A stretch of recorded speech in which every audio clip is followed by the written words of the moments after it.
Welcome to Collide, where we collide all things and make it impossible to do. Here to talk about it with me is my producer, Pat. Pat, you in the building? You. OG, you in the building? Hi. Hey everyone participating. Today we will be talking about these set of 3 topics that's happening because I want to also theorize with you guys as well. There's a lot of theories going out there, of course. I'm not the only one, but some of the theories that's going out there does make a lot of sense, and I want to see if that makes a lot of sense to OG and Pat as well. I got this clip from IGN, and we about to watch it live, so I want to be able to send that your way and see how you feeling.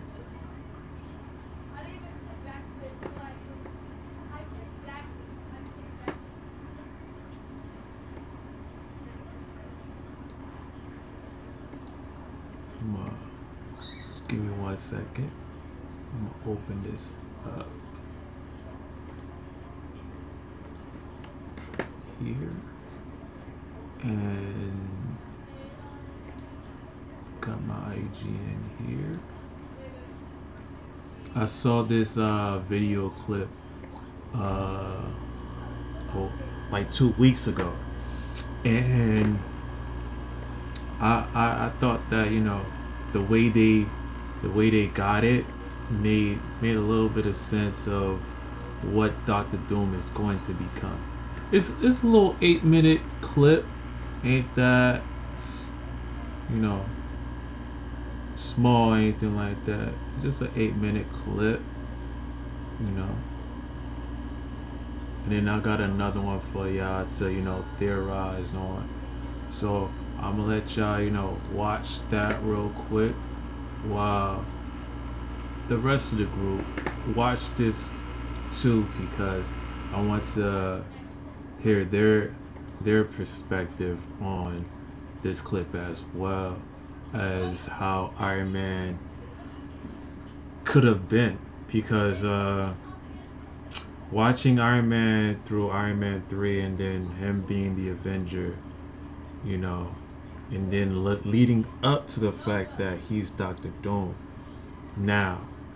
And my take is almost the same thing as IGN, but they might change it a bit.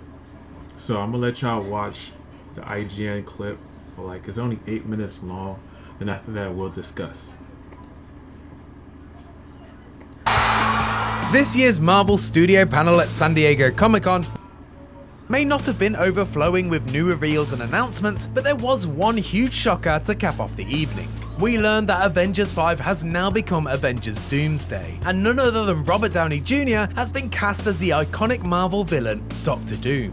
Marvel fans are still trying to wrap their heads around that announcement. It's a big deal that arguably Marvel's biggest and most important villain is finally going to be making his MCU debut. But why is he being played by Downey of all people? Is Doom an evil variant of Tony Stark? We have a lot more questions than answers at this point, but it's important to remember one thing. Iron Man and Doctor Doom have a long history together in the Marvel comic book universe, and we can only assume that casting will play on that history in one way or another. As we grapple with this surprise announcement, let's break down the relationship between Doom and Iron Man in the comics, and how that might play into the MCU's unusual take on Doctor Doom.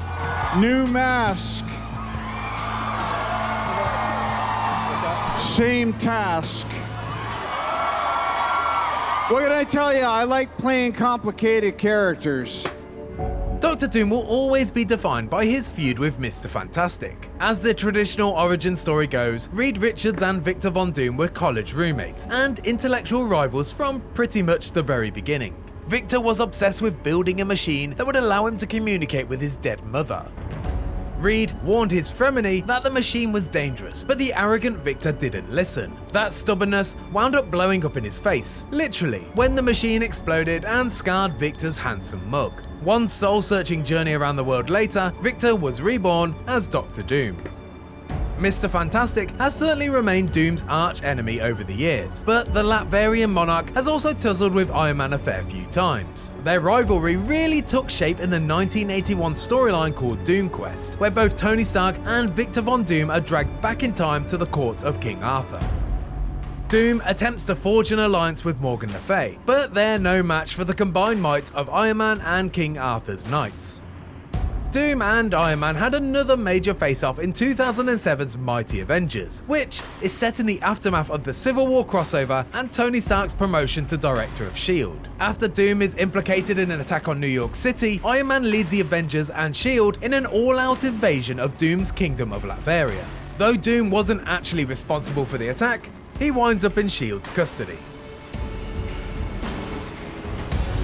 As one of the only other people on the planet smart enough to rival Victor Von Doom himself, Tony was always going to wind up on Doom's shit list. It's the same reason Doom and T'Challa have always had such a love-hate relationship. It doesn't help that Tony is purely a man of science, whereas Doom is all too happy to tap into the power of the supernatural, in his never-ending quest for more power. That conflict between technology and magic is also what made the Mandarin such an enduring Iron Man foe. But their relationship isn't always purely antagonistic. Following the events of 2015's Secret Wars, which ends with Doom being redeemed and getting his old face back, Doom turns over a new leaf. He becomes a supporting character in 2015's Invincible Iron Man, insisting on lending a helping hand despite Tony refusing to believe that the former Doctor Doom is on the level. Doom even becomes a new Iron Man for a time, after Tony is left in a comatose state during the events of 2016's Civil War II. That's the premise for a series called Infamous Iron Man, as Doom forges his own suit of Iron Man armor and attempts to carry on Tony's historic legacy. Doom even defends Stark Industries from an attack by the Hood and his minions, but at the cost of his recently healed face. It's also worth pointing out that there are versions of Doctor Doom in the Marvel multiverse who are actually Tony Stark. One of these is Iron Maniac, a version of Tony Stark introduced in 2004's Marvel Team-Up No. 3. Another is featured in 2010's What If, Iron Man Demon in Armor No. 1. In this world, Victor Von Doom swapped bodies with Tony Stark in college. Trapped in his rival's body, Tony swears revenge and begins a years-long quest to destroy Doom's Stark Universal Company. Like Robert said, new mask, same task, and the task for all of us, including everybody in this room together, is for us to help create the greatest possible experience that we can all have together in a movie theater. At this point, we've established that Doctor Doom and Iron Man have a long shared history together in the comics, but that still doesn't answer the basic question. Why is Downey of all people playing Doctor Doom? Why cast the actor who made Iron Man a household name as a completely different Marvel character now?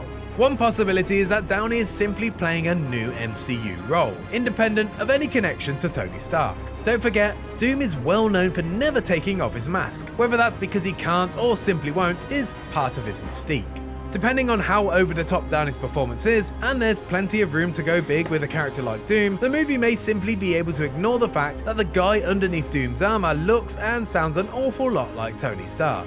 If Downey has proved anything with his performance in 1992's Chaplin and Guy Ritchie's Sherlock Holmes movies, it's that he can really transform himself with the right accent. Good afternoon.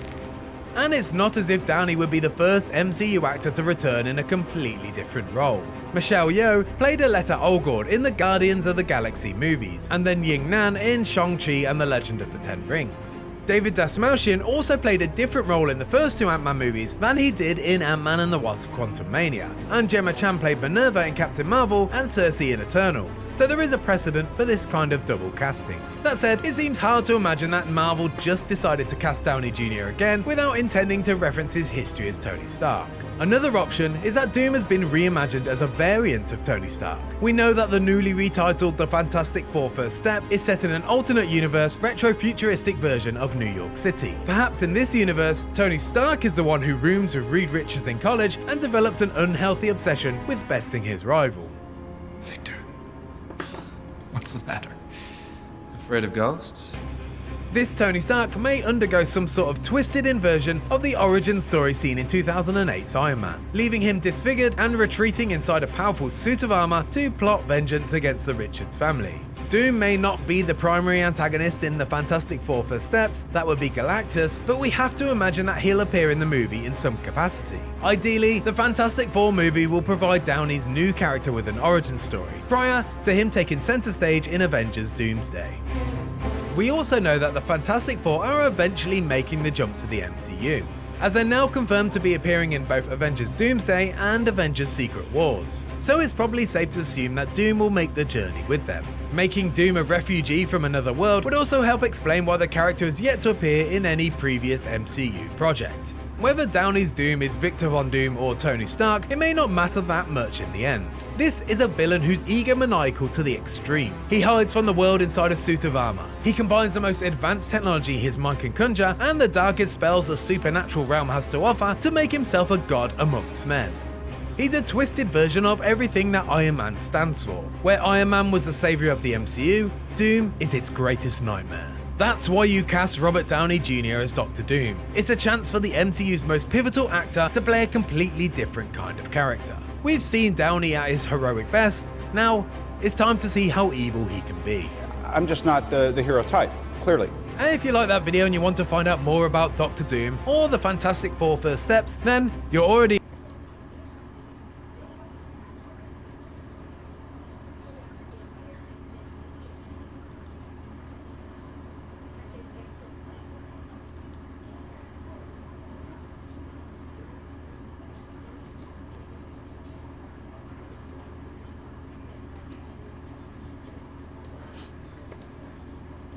So how y'all feeling about that right there? That IGN added all those different types of Iron Man to see how he's gonna become Doctor Doom.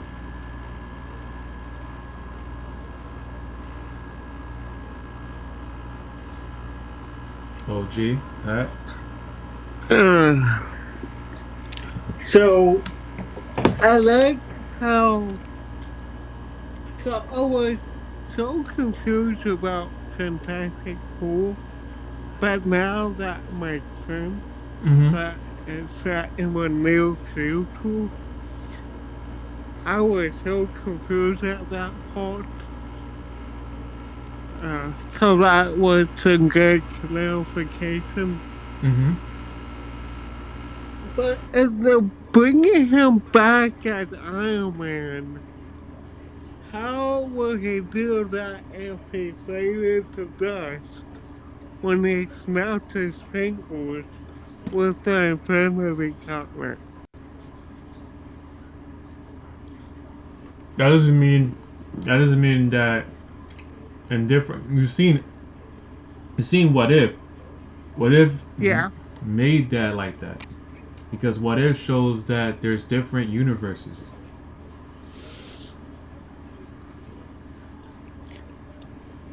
Because he died in In that Endgame. in that particular world, in that particular Earth, they were in Avengers. They were able to go in different timelines in the same universe.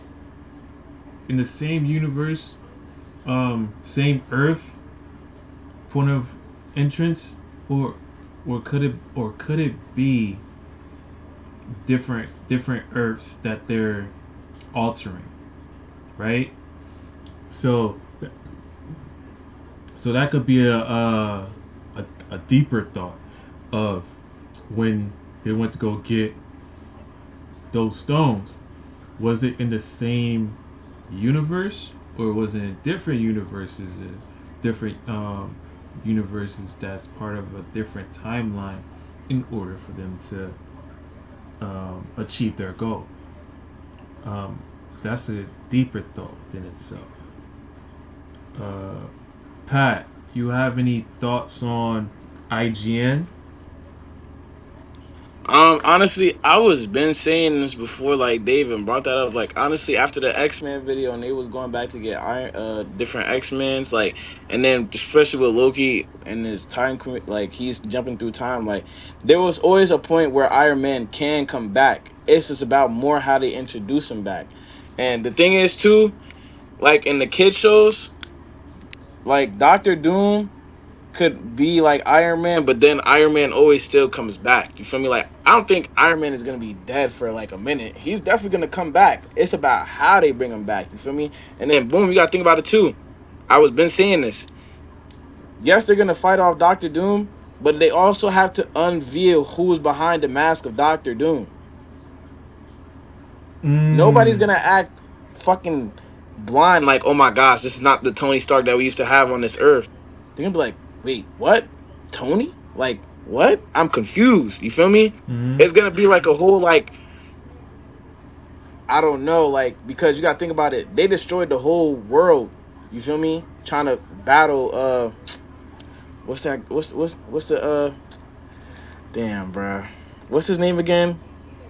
The one that Loki. the one who was no. The Who one that was holding the remains? Infinity. Say Oh, that again. I know who you're talking about. The one who was holding the Infinity Stones.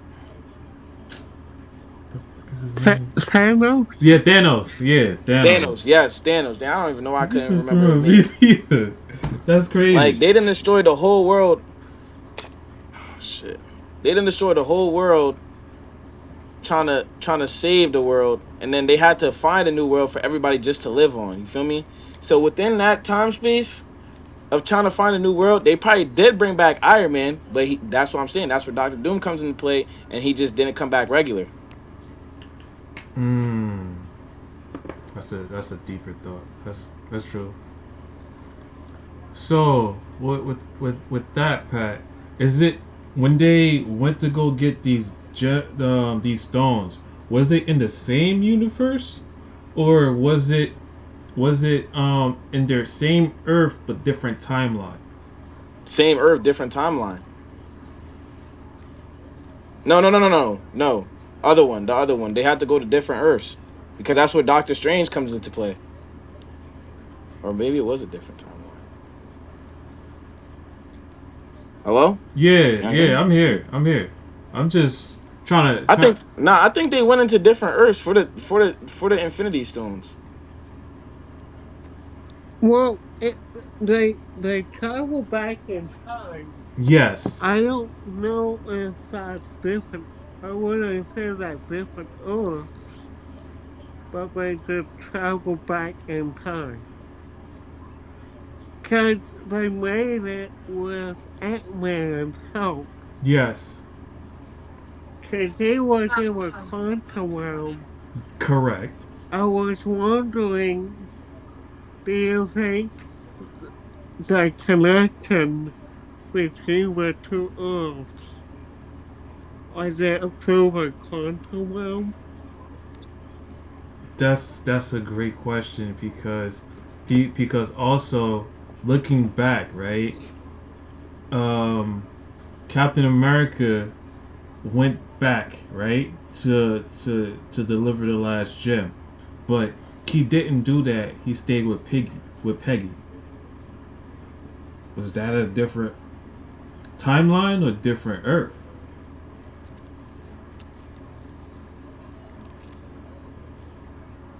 Because That because was because this that was could a make sense to different Doctor. timeline, different timeline. Because this could make sense to Actually, Doctor Doom. Cause in low key, it was different timelines holding together in one single universe, right? When it comes to low key and who he remains, or is he holding multiple universes? Well, the timekeeper holds different universes.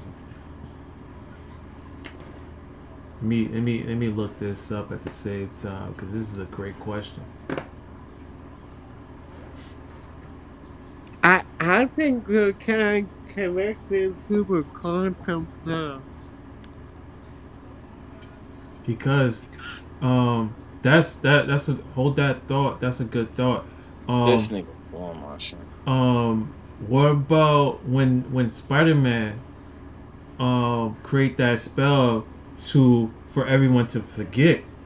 Does that did that create a whole span of different Earths? You think that's when it started? When it comes to different Earths? Because with the quantum realm, that could have started it too. Well, which one made the headline? Spider-Man or Ant-Man?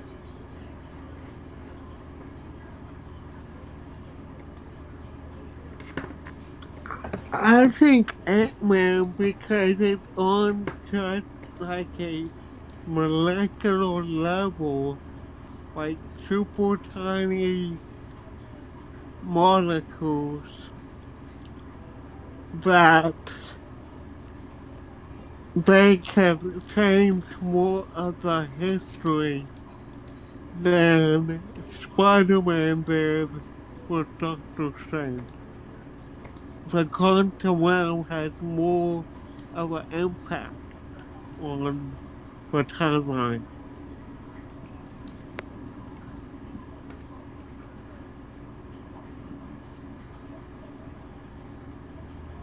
Yeah, it's a microcosm universes where the laws of physics, like time and space, don't apply. As a basement of the multiverse and a connector between different timelines and universes. So, OG, you're right. Because it carries, the quantum realm carries the timeline and the universe. So, if that's the case, then when it came to Spider-Man spell, what did it create?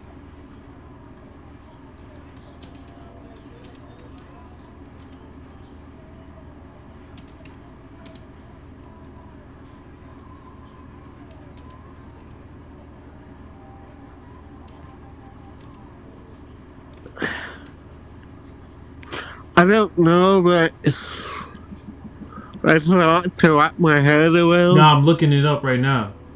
Uh, I'm looking it up right now.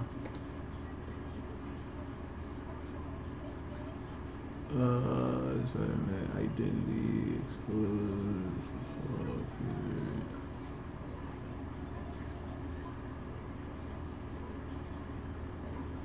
So the spell that Doctor Strange started, it causes people from other universes who knows his identity to pull into the MCU's reality. The spell eventually cast successfully to the final, more extreme version of the end of the movie, which makes everyone, including his loved ones like MJ and Ned, to forget that Peter Parker is Spider-Man. So that spell created what's that word? An incursion. That started an incursion. Did Doctor Strange started the incursion by sleepwalking as well?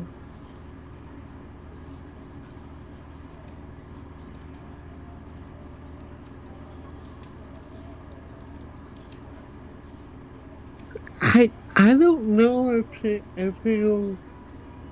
has that type of power to do that. Cause I'm thinking more on Ant-Man because that universe is on a molecular level. Yeah, between time and multiverse. What? So that Started it all, you think? You think that's what started it all? Throughout this whole thing? I think so. Because that has, you can really change history that way. More so than going back in time. Okay. But what's your way of thinking? Yeah, that's a good thought though. That's a good thought.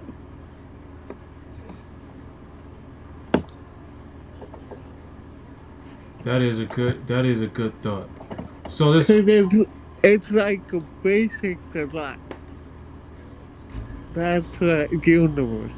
For Continuum, it was a really basic of that in that world.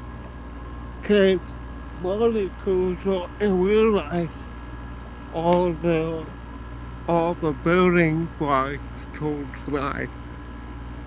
I won't get into too much of that, but that's why I think it starts with the quantum realm. Wow, that's a good thought right there.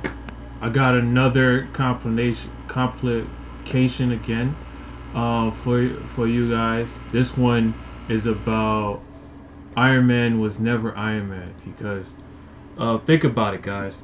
Iron Man, right? When it comes to Tony Stark, if you remember, he was an arms dealer, and within that arms dealer, he had a nickname. Do you remember his nickname, OG? Before he became Iron Man? Pat, do you remember his nickname before he became Iron Man? Nah.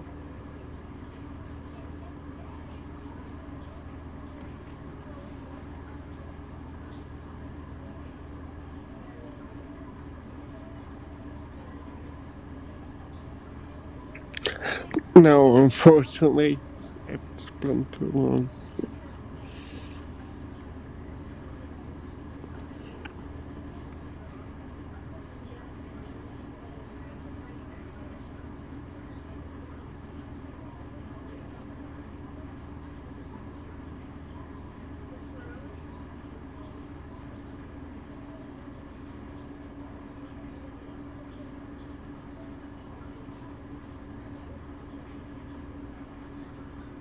He was called the Merchant of Death.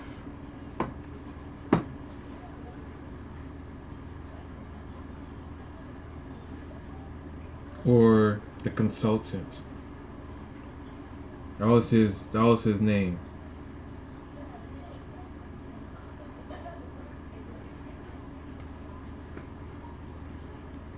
I'm gonna let y'all watch this so y'all can be able to see this little complication. Stark variant. But what if I told you that's the other way around? What if I told you that the Tony Stark we followed from Iron Man all the way to Endgame was never really Tony Stark? What if he was actually a variant of Doctor Doom, adopted by the Starks, who just never turned evil? And what if I also told you this was all part of He Who Remains' plan to prevent the rise of Dooms across the multiverse? This might sound insane, but stay with me, because this theory not only explains a few loose ends in Avengers Endgame, as it also reveals why Robert Downey Jr. was the only one who could ever play Doctor Doom. Look, I get it. At first glance, it might seem like complete nonsense saying that Tony was adopted. But there's actually a moment in Endgame that quietly hints at exactly that. Do you remember when the Avengers traveled back in time and Tony met his father in 1970, right? During the scene when they're about to enter an elevator, they're talking, and Howard casually mentions that his wife is about to give birth. But something doesn't quite add up because that moment takes place on April 7th, 1970. And Tony's birthday is May 29th, 1970, as we saw the S.H.I.E.L.D. files, almost 2 months after that day. And you can tell by Tony's reaction, he is completely confused by Howard's statement, like something wasn't adding up. And yes, she didn't necessarily have to give birth that exact day, but if she was about to give birth, it certainly wouldn't take almost 2 months for that to happen. And this is where things take a wild turn, because this means Tony was most likely adopted. And it also means that Tony probably has a half-brother, Stark's real son. But then why have we never seen him? The crazy part is that Marvel can actually have an explanation for that, because something like this already happened in the comics. There's a storyline where Tony was adopted by Howard, but Howard also had a biological son that wasn't Tony Stark. It was Arno Stark. But Arno was born with a severe condition, and to protect him, Howard hid him away in a secret facility completely off the grid, where he spent most of his life. That would explain why we never heard of or saw him, and Tony probably didn't know about his existence either. And the way this connects to He Who Remains and Doctor Doom is mind-blowing. By now, we know that He Who Remains was basically the one who wrote the entire script of everything that happened in the MCU so far, as we learned in the Loki series. And we also know that He Who Remains erased countless universes after he won the multiversal war, and then created a fake universe, the one where Earth 616 exists. He said that he did it to prevent other variants of himself from being born. But what if it wasn't just his variants he was trying to prevent from being born? What if he was also trying to prevent Doom variants from existing as well? Because there's a really high chance that he also faced Doom in the multiversal war and saw that his variants weren't the only ones who could be a threat to the multiverse. But meanwhile, He Who Remains died. And after what happened with Jonathan Majors, we know that he won't return from death nor interfere in MCU events anymore. With that said, in Loki, infinite universes started branching, and with He Who Remains out of the game, there's nothing he can do now to stop Doom variants from being born. And since infinite universes are being born, there's a really high chance that one of them was exactly like the original universe that the original Doom was from. And history will repeat itself. Over time, he will end up learning once again that there's a multiverse, and he'll go deeper and deeper into this multiversal rabbit hole until he starts a multiversal war. But this time with a few nuances. Because on his journey of learning about the multiverse, he will inevitably encounter Loki. After all, he is the one who keeps the entire multiverse alive. And this is where Loki will explain to him everything that He Who Remains did to the original universe. And this is what will trigger his will to conquer the multiverse, just like in the original universe that led him to be involved in the multiversal war. So, history will indeed repeat itself again. The only thing that will change is the things that trigger his reasons to want to conquer the multiverse. He will learn that He Who Remains did everything he could to prevent him and his variants from existing. And if that wasn't enough, he will also learn that the 616 universe He Who Remains created didn't even have a proper Doctor Doom. At least, not in the way Doom thinks a Doom should be.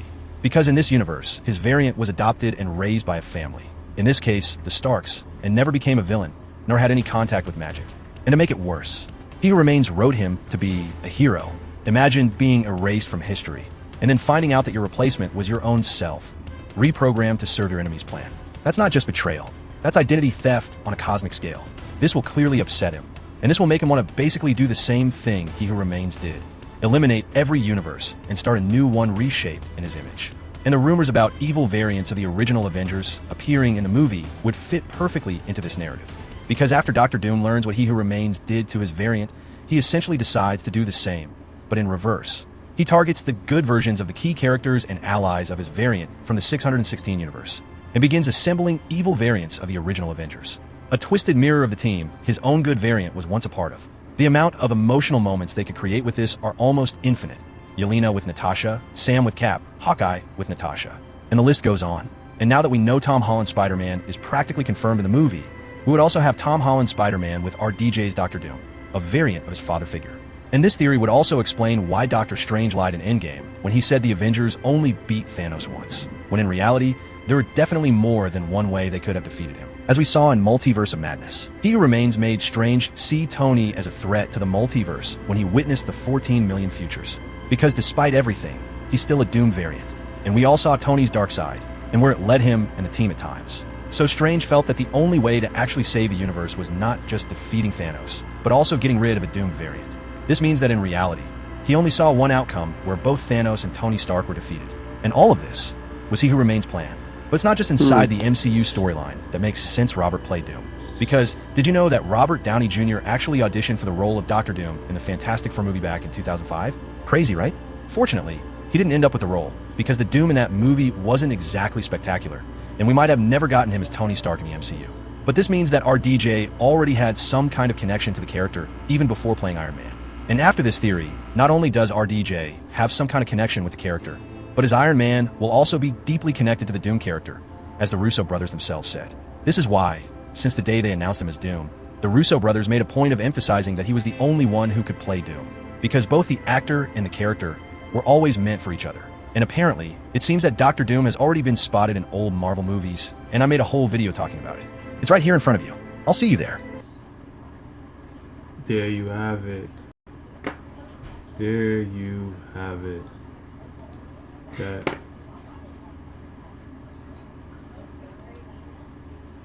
There you have it. That's a deep thought right there. How y'all feel about that?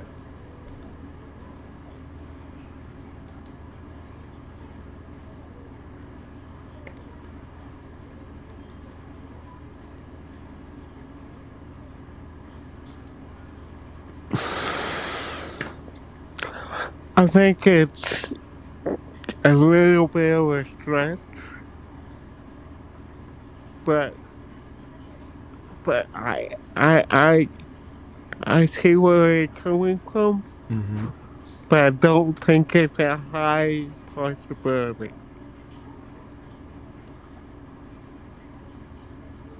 You don't think it's a high possibility? No.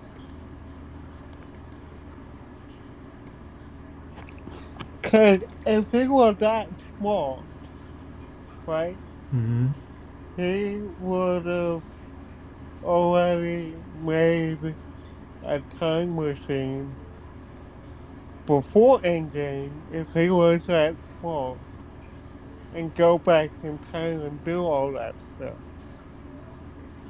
If he's doing that, and what he's doing in that video, then why would it take him so long to build a time machine?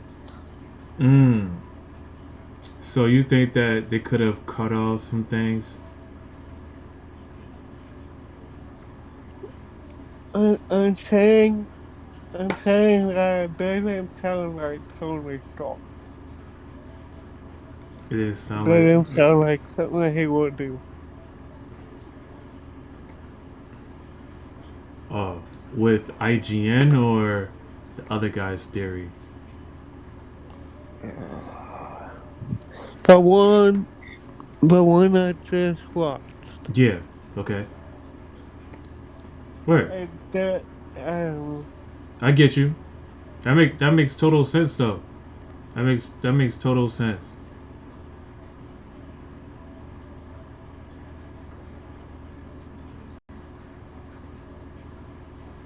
Well, what about you, Pat? How you feeling about that?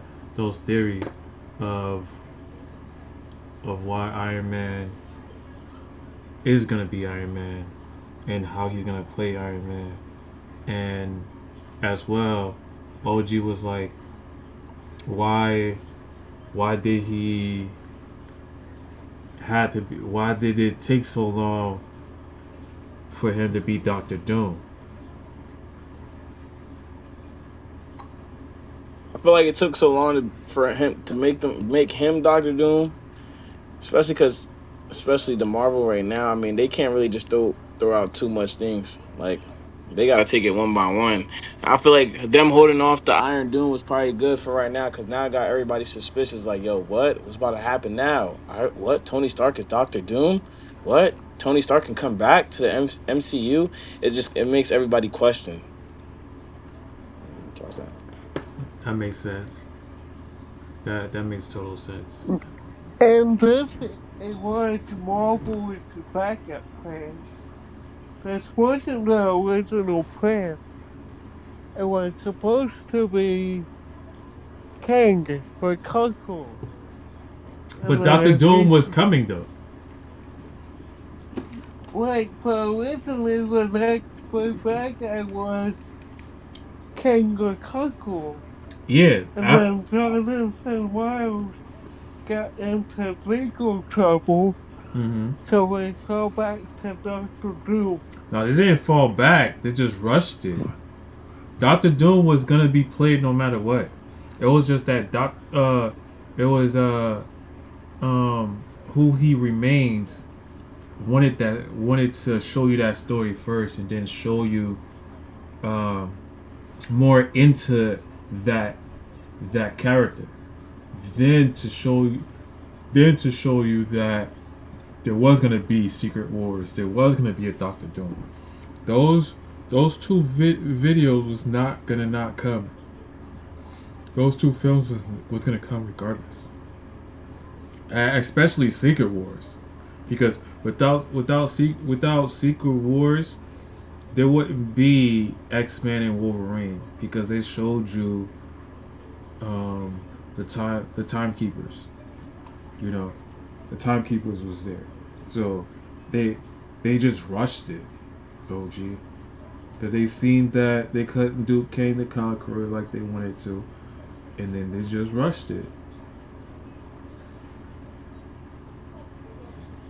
Jonathan Miles got into legal trouble. That is correct.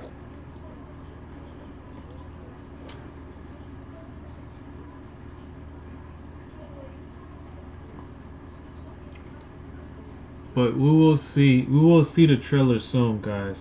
After Avatar, we will be seeing that particular show film. We're gonna be seeing the trailer very soon.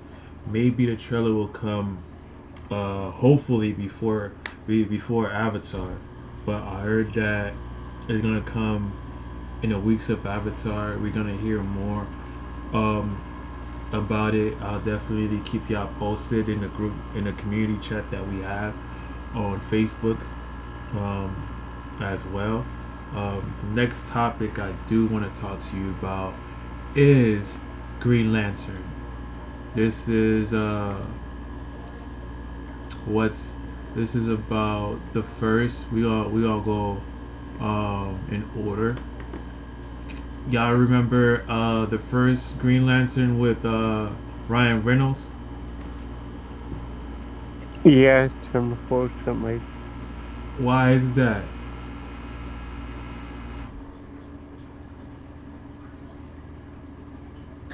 Where do I even begin?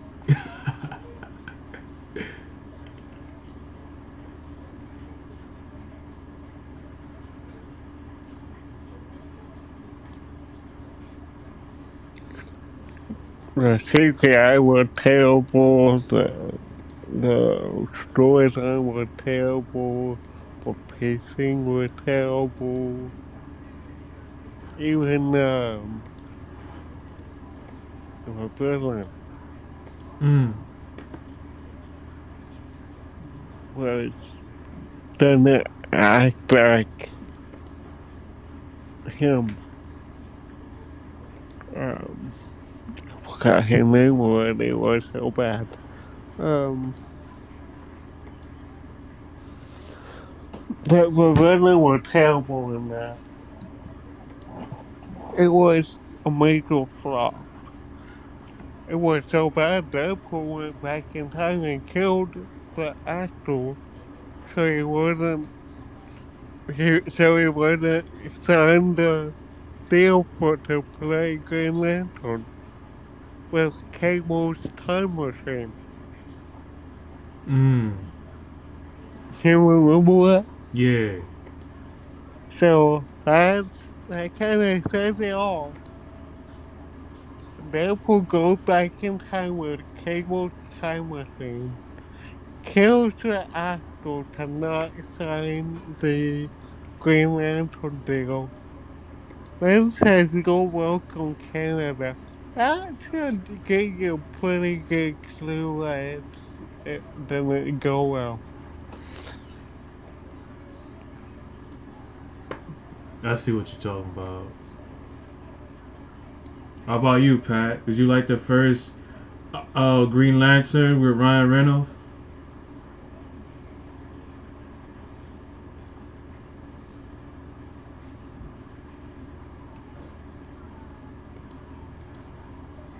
I didn't even watch that one to be honest. I ain't even gonna lie to y'all. Actually, I don't know. Green Lantern is like a blur in my mind because he's like here, but he's not here. I dig it. I dig it. But overall, he did say something about that though, guys. He said explaining how making Green Lantern was tough for him and important in Hollywood lesson. So, let's see here.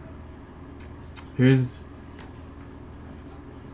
Ryan Reynolds cited Green Lantern as a past creative effort he learned from doing an appearance at the Wall Street Journal CMO Council Summit.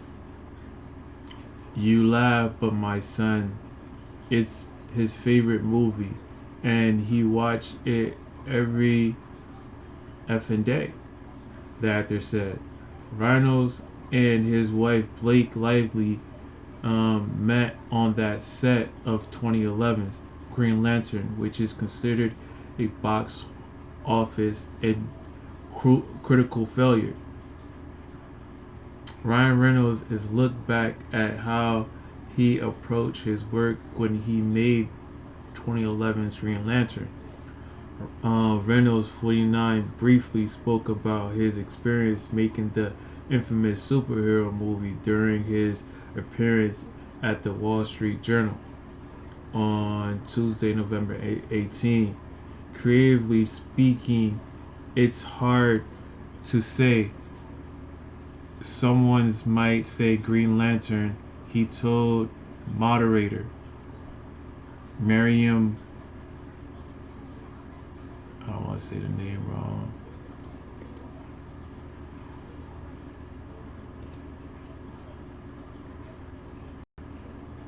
Miriam? There we go. Benikarim. When he asked to identify past failures in his career, which then grew into a learning lesson. Continuing, he explained, you laugh, but my son, it's his favorite movie and he watches it every day. Do you understand the work I've had to do to get to that place where I can just pass by that screen and not go, well, we could have done something to make it better, he asked the chuckling audience. Reynolds' family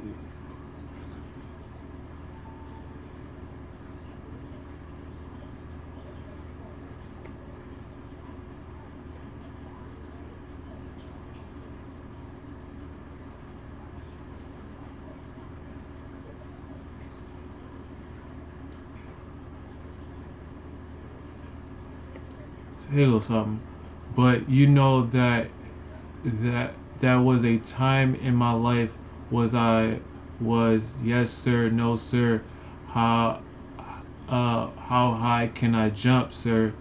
Ryan Reynolds said, reflecting on his creative approach earlier in his career. You sit there and go, you sit there and you go.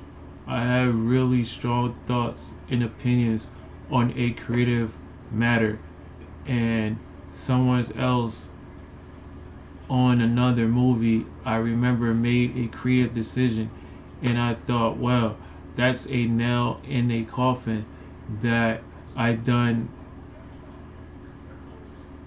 that I alone will lie in. So what he's saying is that by learning from his mistakes and learned that he can have some pushback with the film director, he made Doctor Doom. He made Deadpool what Deadpool is now. Can we all agree on that? Yes, he was. He's an amazing Deadpool.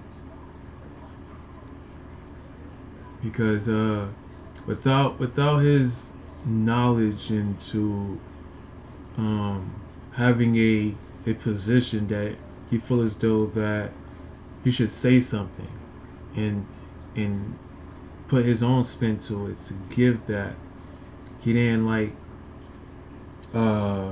follow the film director all the way. He wanted to, give his own character to it, which is a great thing.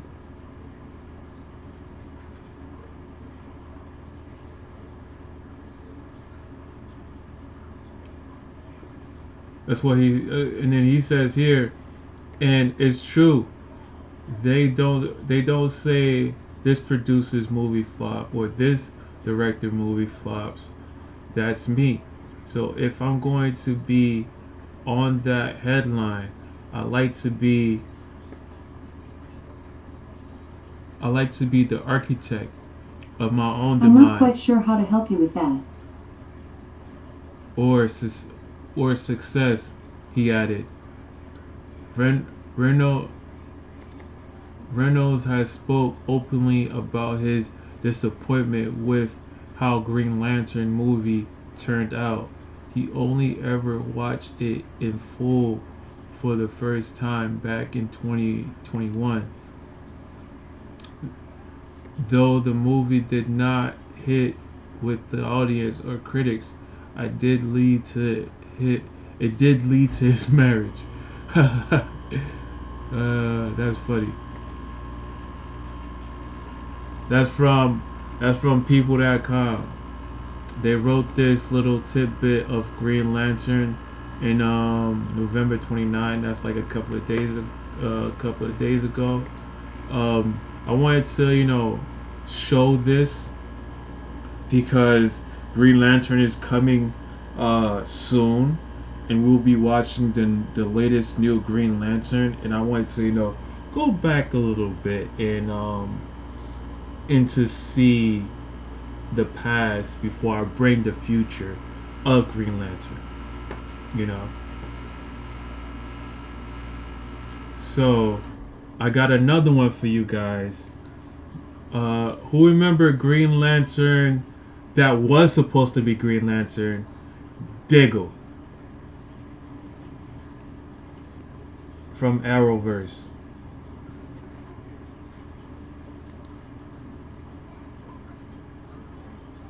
Pat, do you remember Diggle? John Diggle? Yeah. I remember him, but I didn't know anything about. Are you talking about the actor or the character? The actor. Oh, the actor was supposed to be Green Lantern. Correct.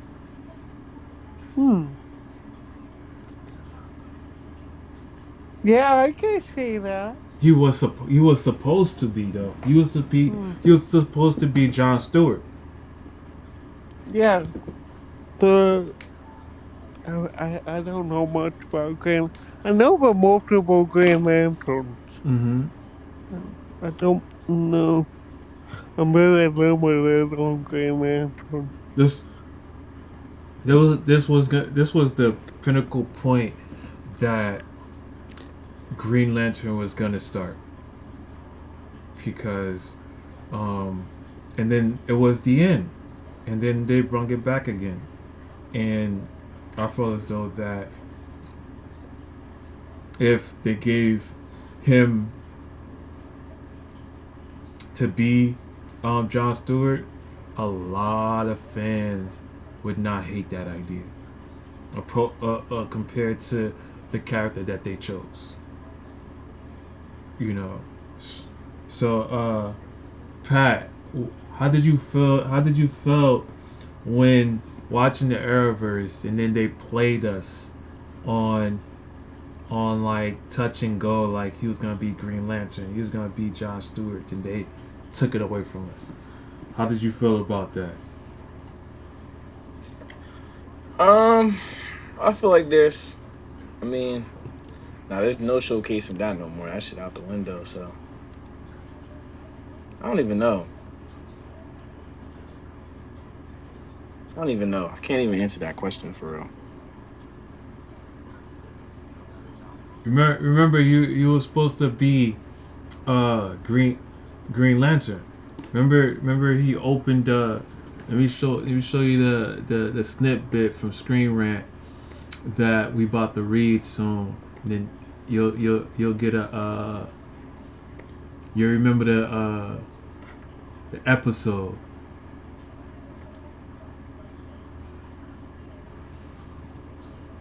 Maybe I'll remember the episode by just looking at that right there.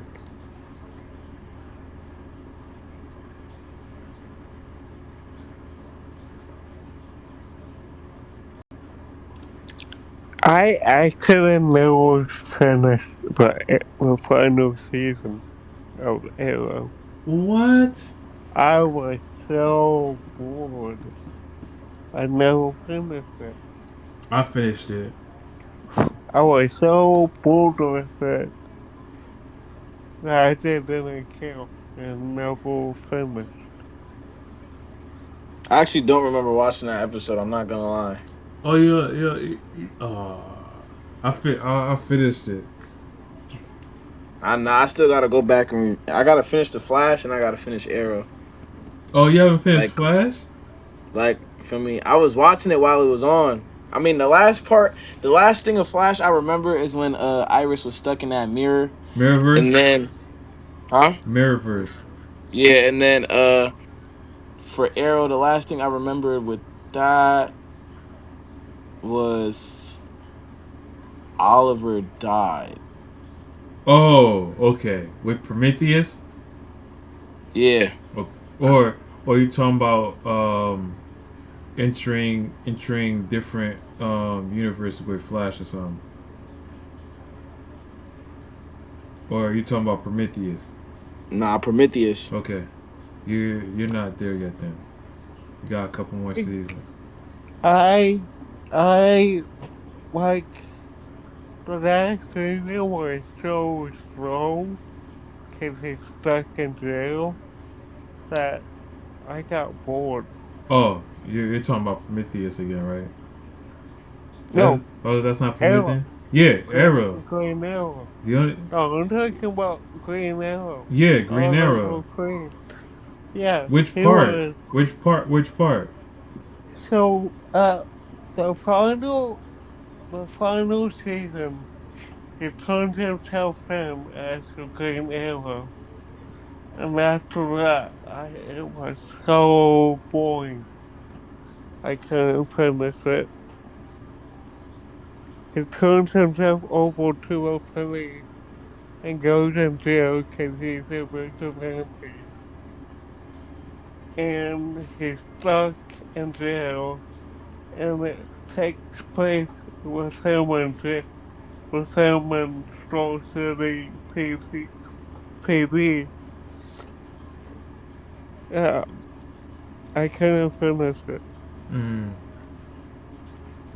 I know exactly what you're talking about. I know which one. That season, I know that season was long. It had 24 slow episodes. And boring.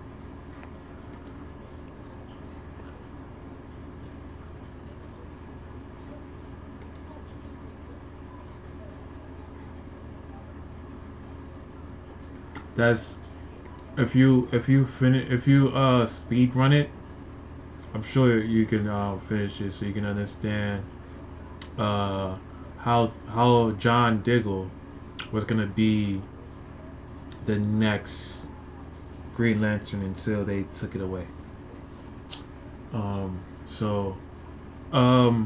After you OG, as soon as you finish Arrow, it gets better. Trust me, it gets better. it gets better. So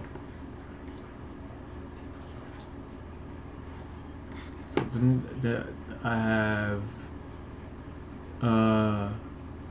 now to the future. We're about to have a plot twist that's going on right now with the future of Green Lantern. I'm about to show you that clip.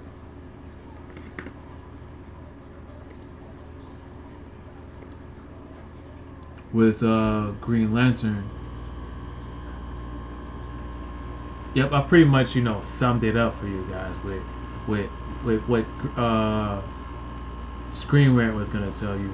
Just don't want to spoil it too much. But with the new one, they about to have a squirrel. How y'all feel about that? Or OG and Pat, you don't know too much about the Green Lantern Force.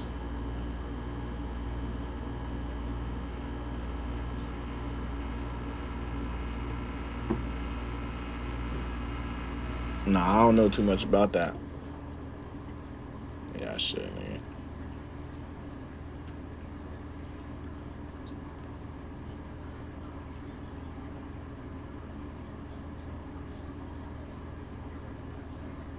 What about you, OG? Yeah, I understand.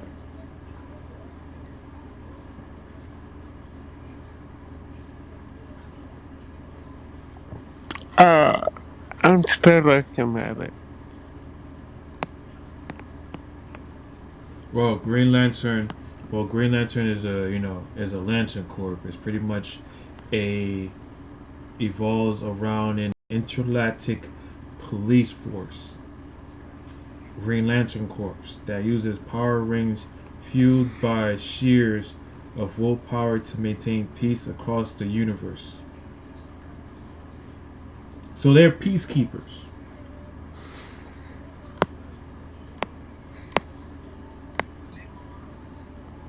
That's why we have Hal Jordan. Hal Jordan is a fearless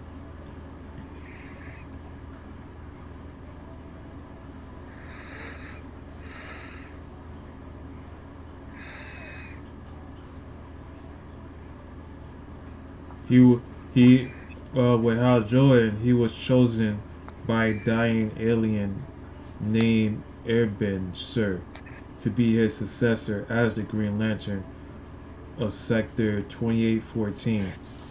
House is a founding member of the Justice League, and his story often involved in cosmic threats, his own again, off again romance with Carol Fierce, Star Sapphire, and his eventual fall and return from villainy as the fear entity Parallax.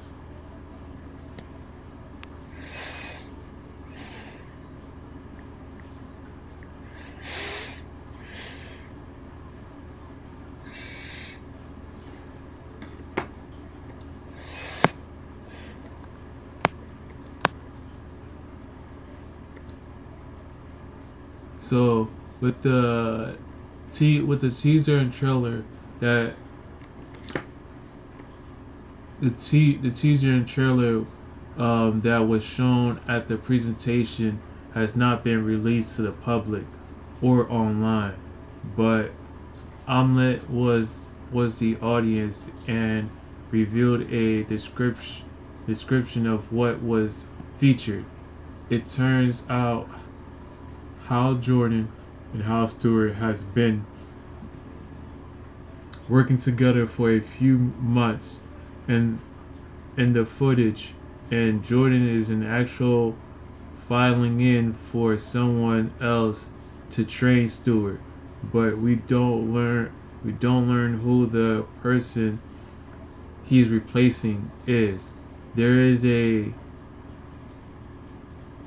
However, a mention of a squirrel lantern, which is undoubtedly the long-time favorite lantern, who is indeed a squirrel cop chip.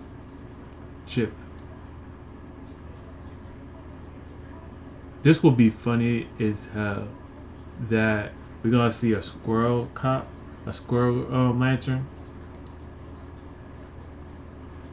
That would be funny.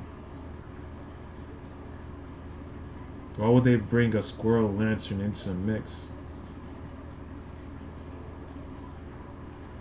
Cats are nuts.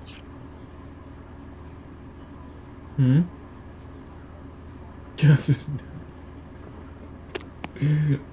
Cousin nuts. That's funny.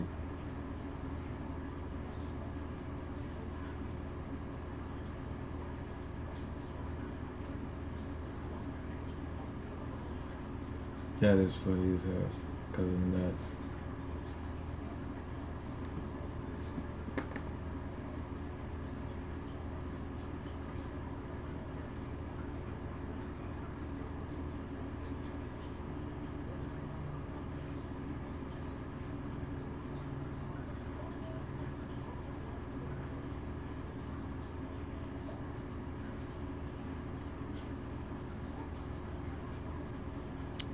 It will be cool if they brought in with different lantern cores. Yellow lantern, red lantern, blue lantern. Wait, I haven't seen that in live action. That is true.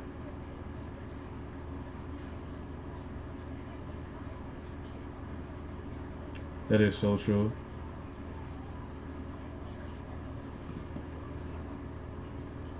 But overall speaking, I can't wait for the trailer with it itself when it comes to Green Lantern, because I want to see how this whole thing is gonna be about when it comes to Green Lantern.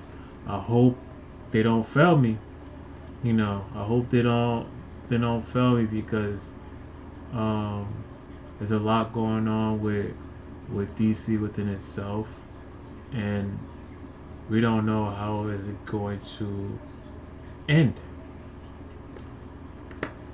But on that note, we have a different topic that I wanted to present to you guys and also let you guys know. Let me make sure I got all my stuff ready to go. Oh, okay. So, guys, OG and Pat, on recruiters.com/business, there is Comcast, Netflix, and Paramount still trying to buy Warner Brothers. And based on Comcast and Netflix and Paramount, and now all of a sudden, I guess that's not enough. Warner Brothers, it says it right here, Warner Brothers Discovery has asked potential buyers to submit improved offers by December 1st. Two sources familiar with the matter said on Tuesday. The Paramount of HBO and CNN last month said it was exploring its options for sale. Since then, it has received preliminary buyouts from rivals Paramount, Skydance, Comcast, and Netflix.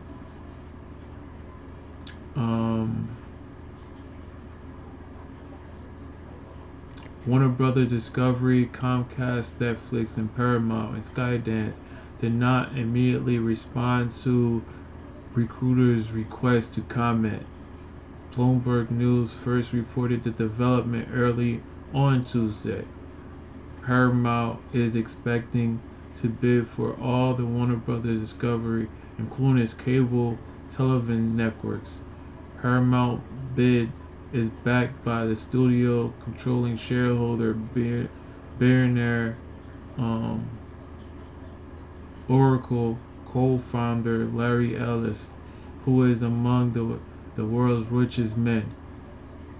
The potential combination would enhance the Paramount's presence in movies theaters, giving it a 32% share of the North America theatrical market, according to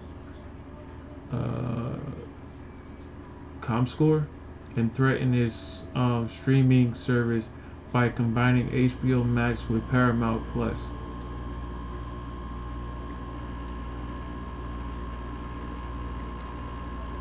Any potential dealing involved Warner Brothers Discovery would further consolidate the media industry after the $8.4 billion merger of Skydance Media and Paramount Global. The deal has capped a drawn-out deal process marked by potential security and shareholders' concern.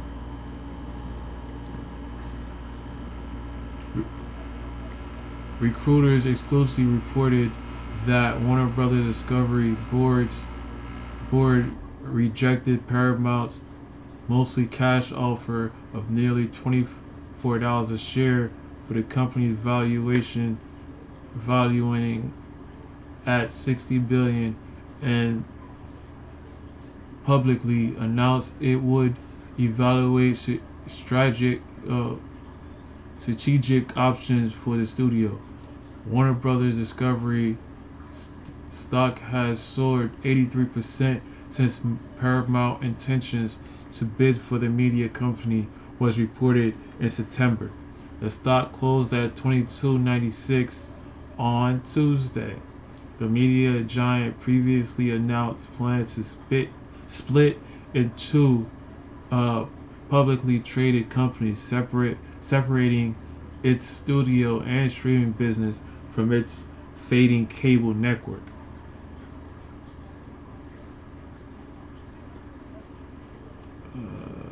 And there you have it. So, by that being said, you see Paramount is trying to buy them, and Warner Brothers don't want that. So that's why Warner Brothers want a comeback.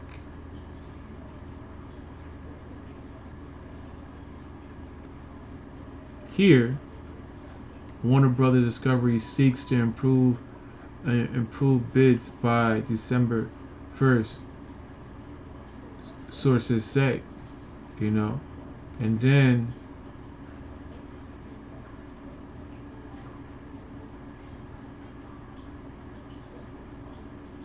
then they also wants other takers to see if anybody else wants to buy in.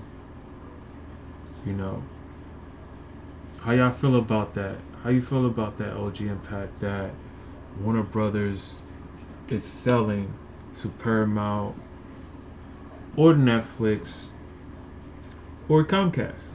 How y'all feel about that?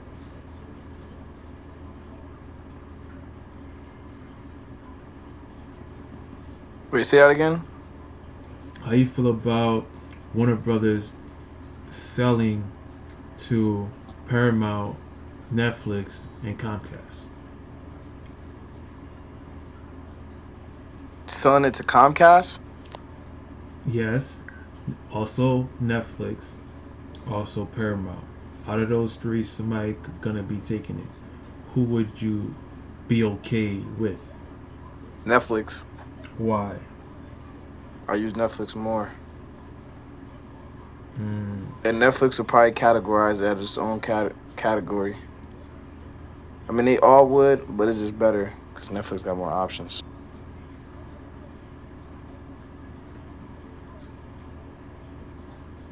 But don't you think that if Netflix is the choice, do you think that there's gonna be theatrical movies?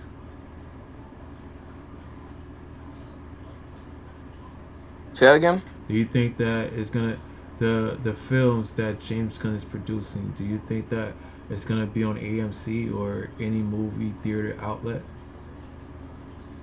Possibly, potentially.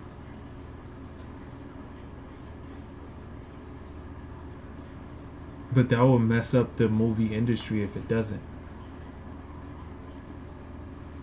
Because everything will be going streaming. How is that any fair to the movie industry? I mean, it's just like Marvel movies and Disney Plus. I mean, That's Marvel after. movies they That's do make it, but after. yeah, that is out there. So they probably just put the shows on Netflix, and then the movies they probably come out first, and then they go on Netflix.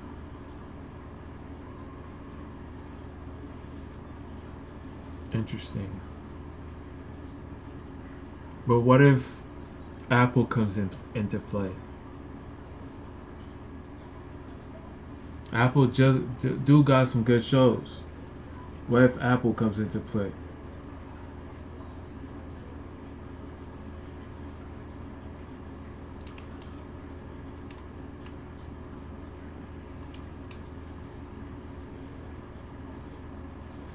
OG.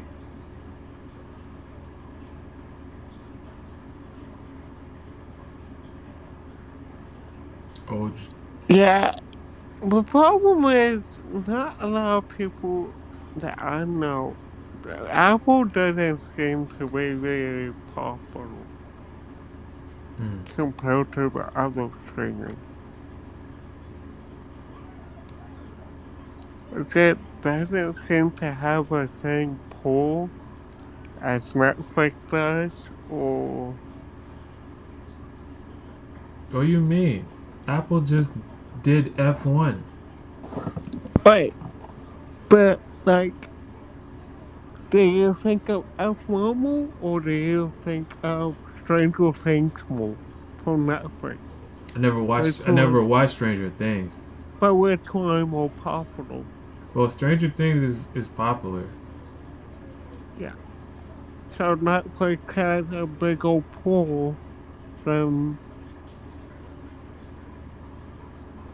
Apple does. So you agree with Pat that you would rather out of Paramount, Comcast, you'd rather Netflix to take the deal. I mean, well, Warner Brothers is take Netflix deal. Yes, I just. The only thing I don't like about Netflix is I don't like the layout. I don't like the layout they did. That's true. I don't like the layout either. Like I my profile is mixed with other people's profile. Is like, yo, I didn't watch this. Why my profile can't be just my profile? What's the whole point of me creating a user profile if the profile that I'm using correlates with a different profile? and you can scroll left, which was much easier to get to a different tabs, like favorites, home, etc. movies. Now it's at the top, and it's not as convenient to navigate the app. I don't know. I just don't like the new layout. You ain't the only one. I just hope that if Netflix is the contender, I would say that they should take on the lesson that, for example, K-pop has done, and they took on that lesson and put it out there in AMC, and they got a big hit from it. They never thought that by having that one movie from Netflix became a bigger thing. You know, you seen that, right? OG, where K-pop was on Netflix first, and then they didn't think that it was gonna be this huge, this popular, to be like, hey, I want to be able to put this on film. Why did they think of doing that approach instead of all the other movies that they created that could have had a AMC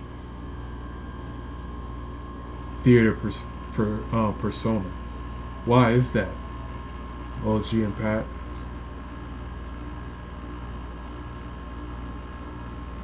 Are we talking about the AMC channel or the AMC theater? Theater, the AMC theater. Oh. Which is theatrical films. What? I don't know what AMC you were talking about. Oh, okay. Okay, so for theater, you think the theater should buy Warner Bros? Well, they're gonna lose that part if Netflix is the contender, because they might just make they might make the next Superman, right, and it goes straight to Netflix instead of making the film for it to go on AMC, because now streaming becomes just streaming now. The movie industry would soon not exist because of that. That's what people are also theorizing if Netflix is the contender, because Netflix don't do theatrical runs except for the exception of K-pop. I thought they did another movie called Night Out Guy Singing. I thought that had a theatrical release. Oh, that had a theatrical release? I thought. But they don't. So. But they don't do so much of that though. No, it's real. So that's what people are also thinking. Like, if Netflix was the contender, the movie industry would fall, because Warner Brothers Studio is a massive big company. It's been here since I existed. You know, since before any of us existed. You know, I would say it existed throughout the 1950s, and then we're still having Warner Brothers Studios with characters that we beloved. You know, so that's the theory that's going on right now.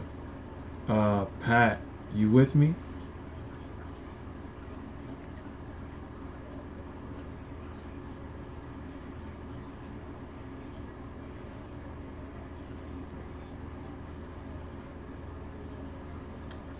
But OG, when it comes to that rarity that Netflix is pulling, do you believe that they would still keep theatrical films when it comes to Warner Brothers? Because Warner Brothers has his own studio.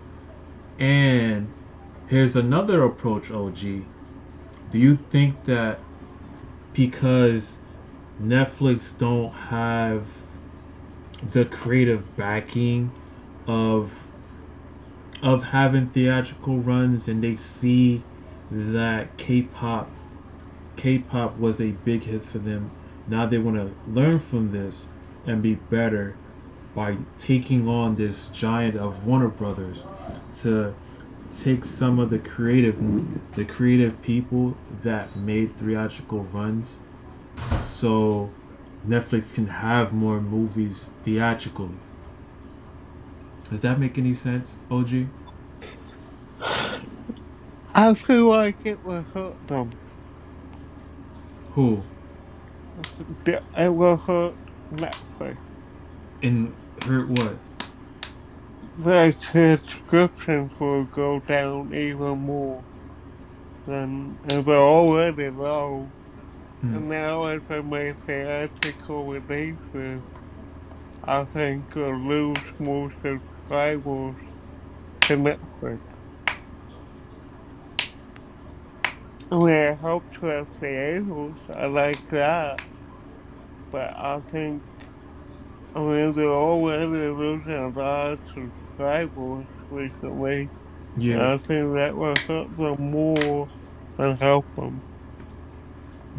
No, no, they will be able to have if they buy them, they will be able to have uh any HBO, any one Warner Brothers films, they will be on Netflix if they buy them. So that's not gonna be a problem there, OG.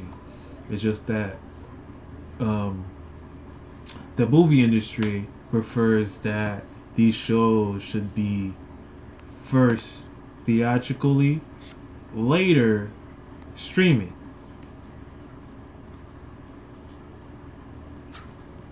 For the most part, I agree with that.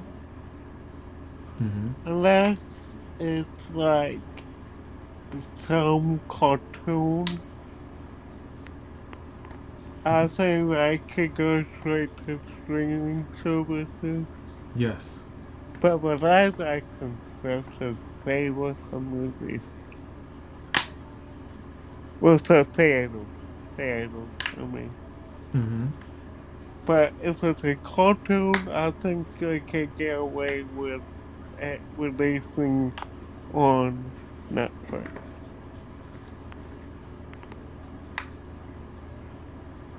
Pat, you with me?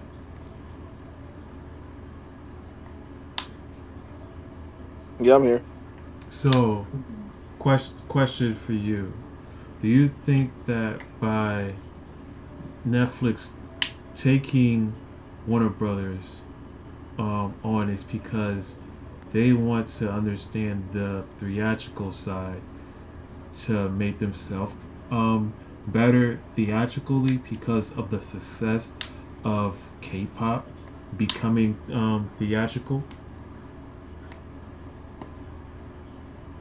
Because that could be another reason of why they want Warner Brothers. I think they only want Warner Brothers because it would be a good adjustment to what they got, especially for the kids section of Netflix. On top of that, Netflix is mad expensive now already just because of what they're adding and shit. So Warner Brothers will give them another reason to boost the price up. That is true. That is true. Gotta think about it. Netflix is expanding, yes, but their next moves is only giving them a reason for people to pay for what they pay for. Now, some people already don't even like paying for Netflix because it's mad expensive. Facts. Warner Brothers it would add on to a reason why they charge so much, but then again, it wouldn't add significantly, but it would add though. Yeah, well, because HBO is like $15 a month right now. How much is Netflix? I don't even know. I'm about to check that shit.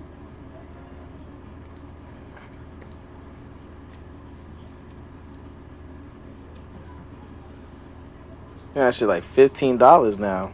For real? I think. That's just for ads, right? Yeah. Oh, choose your plan right here.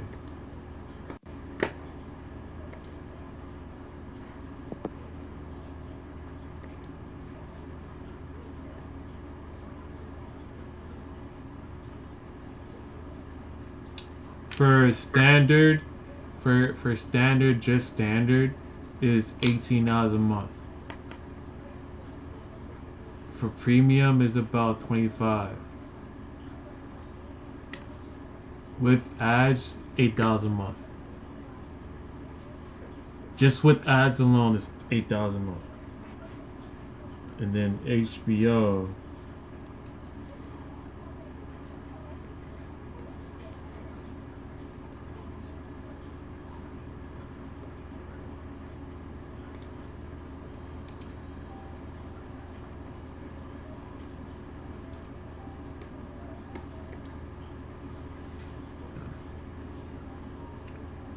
And on top of that, HBO has a plan with Disney. HBO with ads is about $11 a month. So if let me see, Paramount, what's at Paramount's plan?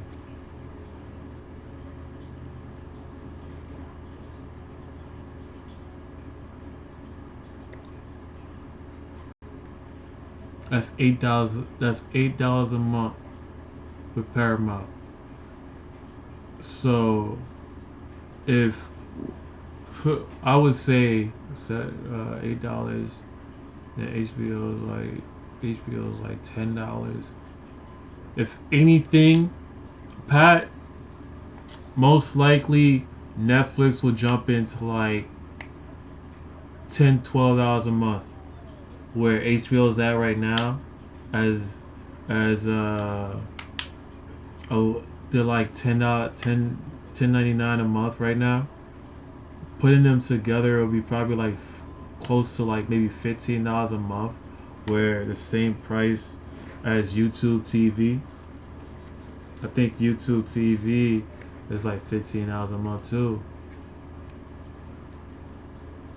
YouTube Premium.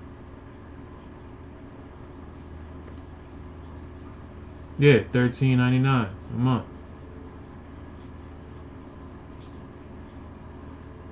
That's YouTube Premium for you.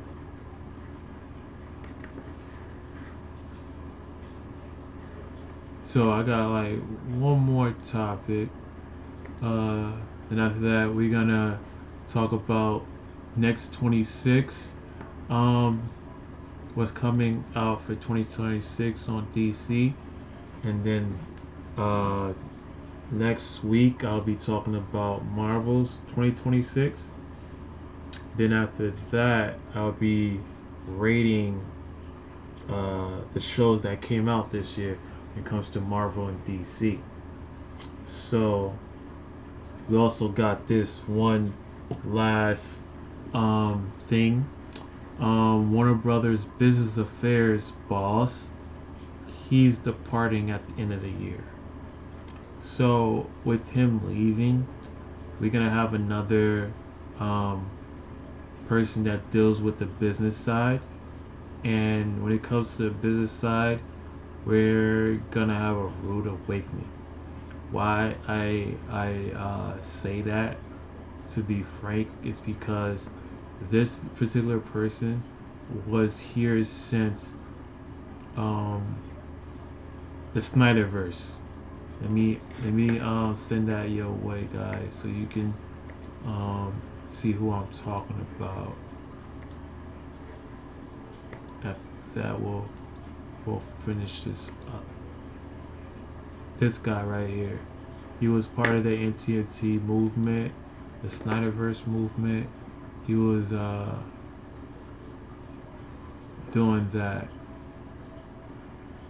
He was also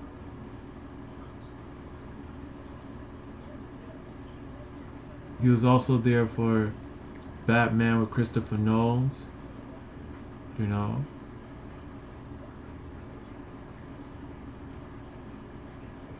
He was also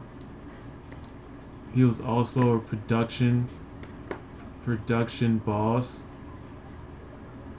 and then Alan Horn became the consultant for the studio following his run at Disney. So Warner Brothers has been the black and in what has been a big rebound year at the global box office under Day-Lewis and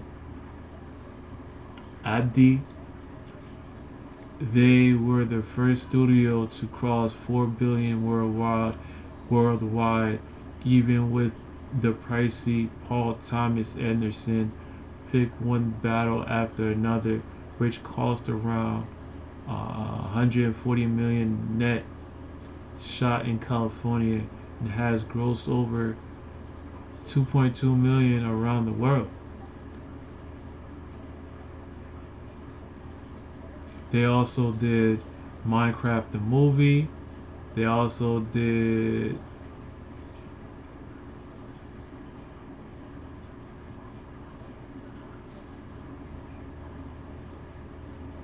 what else they did?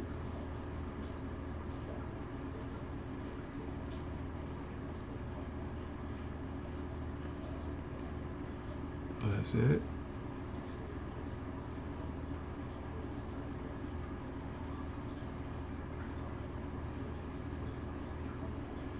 So that was the only thing that he did while he was there. And soon we're gonna have a different person that deals with I would say the production side and the business affairs side. So I'll keep y'all apprised of who's gonna take on the reins of the business affairs and the production side, because he used to keep the money flowing. He used to also do the budgeting for the films. So any problem when it comes to the money side or lack of editing or whatever the case may be, it was this guy. So hopefully the next person that comes along, we don't have a problem with budgeting right and spending right, you know. Last and final topic. Disney has confirmed the final Marvel release of 2025. So I'm gonna send this guys your way. This is what's coming in 2026. Some of it has been confirmed, some of it has not as of yet. It's gonna change in due time. I also want to express that. So as you can see, Wonder Man will be coming out January 27, 2026. Then we have Daredevil Born Again Season 2. Then again, we also have on March 4, 2026, we also have the summer X-Men 97 Season 2. We also have the fall Your Friendly Neighborhood Spider-Man Season 2. We also have Vision Quest that's possibly coming in November, December, possibly.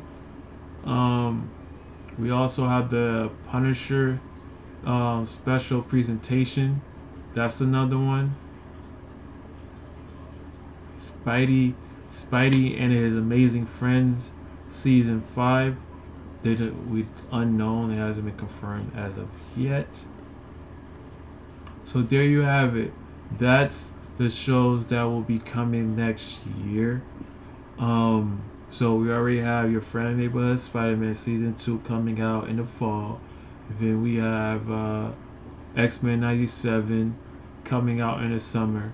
Then what we have so far that's been announced is Wonder Man January 27, 2026, and Daredevil Born Again Season 2 in March 7th. So I also wants to express my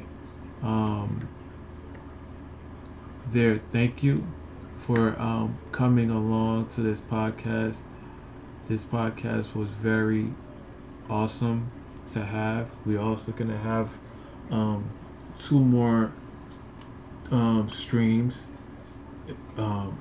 The second week of December, we're gonna have another one that's going to state a few topics for the last 2025, and also we will be having at the end of the year, the rates, the reason behind where I list out all the shows that I watch with DC and Marvel from 1 through 10.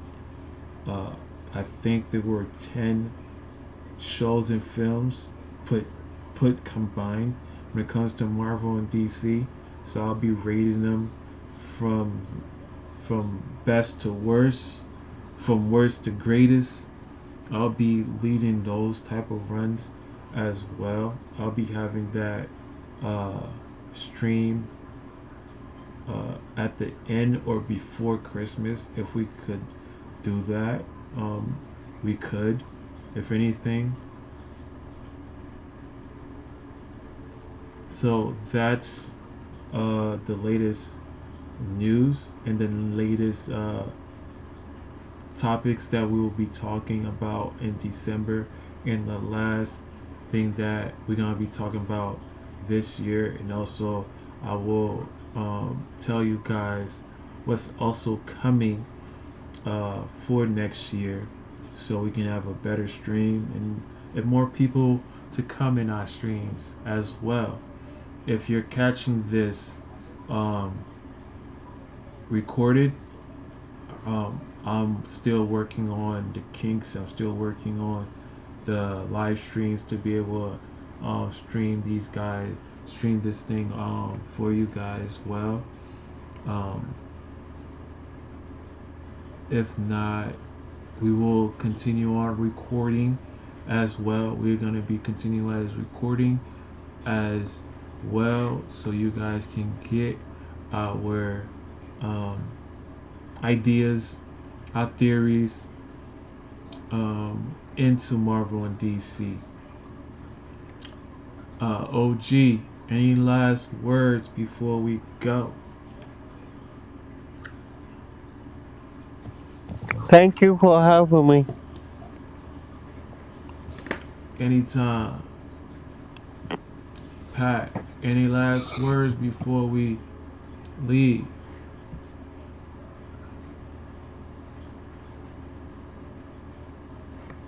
Hey man, make sure y'all tune in for the end of the year. Stay posted, stay positive, stay motivated. You know, let's make the rest of this year a good year. There you have it. Don't forget to hit the like button on your way out. Punch that like button, hit the subscribe button, hit the bell button, put it on all so you can get your videos in the streams on time. And again, I appreciate you guys for coming. Until then, Collide out.